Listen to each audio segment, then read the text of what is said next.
Bellampalli bar association రాష్ట్ర వ్యాప్తంగా bar council ఇచ్చిన పిలుపు మేరకు ఈరోజు మేము విధులను బహిష్కరించడం జరిగింది. మొయినాబాద్లో స్వప్న అనే మహిళా న్యాయవాదిని చంపడం జరిగింది. దానికి కారణాలు ఏవైనప్పటికీ ఒక న్యాయవాది అయిన ఒక మహిళ పైన ఇలాంటి అరాచకం జరుగుతుందంటే దీని అర్థము అసాంఘిక శక్తులు ఎంత పేటరేగిపోతున్నాయి అనేది మనకు అర్థమవుతుంది. కాబట్టి న్యాయవాదులుగా మేము ఎవరికి ఏం కష్టం వచ్చినా వాళ్ళ వెన్నంటి ఉండి మేము వాళ్ళ యొక్క సహాయ సహకారాలు అందిస్తున్నాము. కానీ అలాంటి న్యాయవాది పైన ఇలాంటి దాడి జరుగుతుంది కాబట్టి మేము కోరుకునే ప్రభుత్వాన్ని మాకు ప్రొటెక్షన్ యాక్ట్ ఒకటి కావాలి.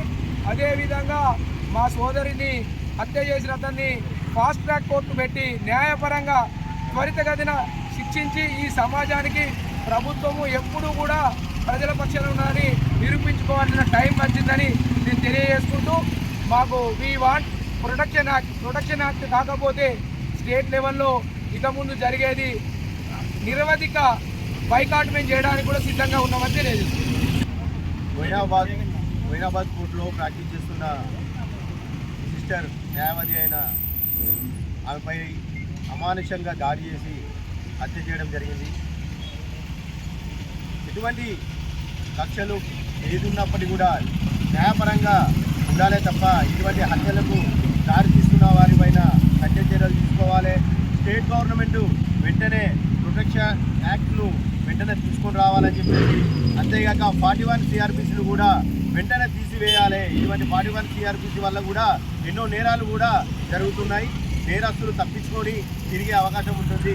కాబట్టి 41ను వెంటనే తీసివేయాలి. న్యాయవాదుల ప్రొటెక్షన్ యాక్ట్ను రాష్ట్ర ప్రభుత్వము వెంటనే అమలు చేయాలి.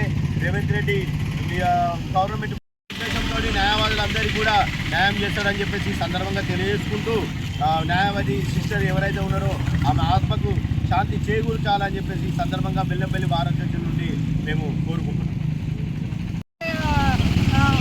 హత్యలు చేయడం జరిగింది. అప్పటి నుంచి ఇప్పటిదాకా మేము పోరాటం చేస్తూనే ఉన్నాం. అడ్వకేట్ ప్రొటెక్షన్ యాక్ట్ కావాలి అనేసి ఇప్పటివరకు అది అమలు కాలేదు.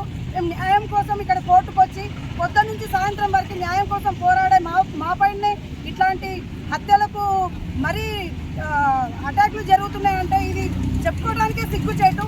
న్యాయ వృత్తిలో ఉంటూ మాకే న్యాయం జరగట్లేదు. ముఖ్యంగా చెప్పాలంటే అడ్వకేట్ ప్రొటెక్షన్ యాక్ట్ తీసుకొచ్చుకోవాల్సిన బాధ్యత మా పైన ఉంది. దానికి గవర్నమెంట్ సహకరించాలని మేము ప్రతిసారి వేడుకోవడం జరుగుతుంది.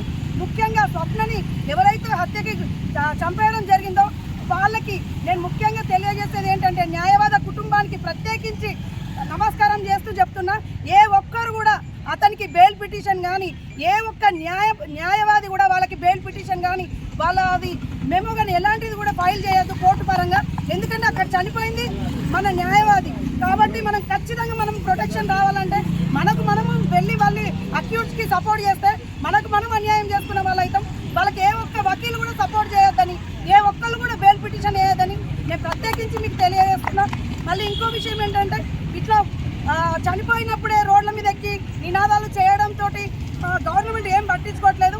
ఇప్పుడు ప్రత్యేకించి చెప్పడం జరుగుతుంది, ఇక మీదట మా న్యాయవాదులందరూ రోడ్లెక్కి ధర్నాలు చేయకముందే గవర్నమెంట్ మాకు సపోర్ట్ చేసి మాకు అడ్వకేట్ ప్రొటెక్షన్ యాక్ట్ కల్పించాలనేసి మేము ఈరోజు బెల్లంపల్లి కోర్టు నుంచి కోరుకుంటున్నాం.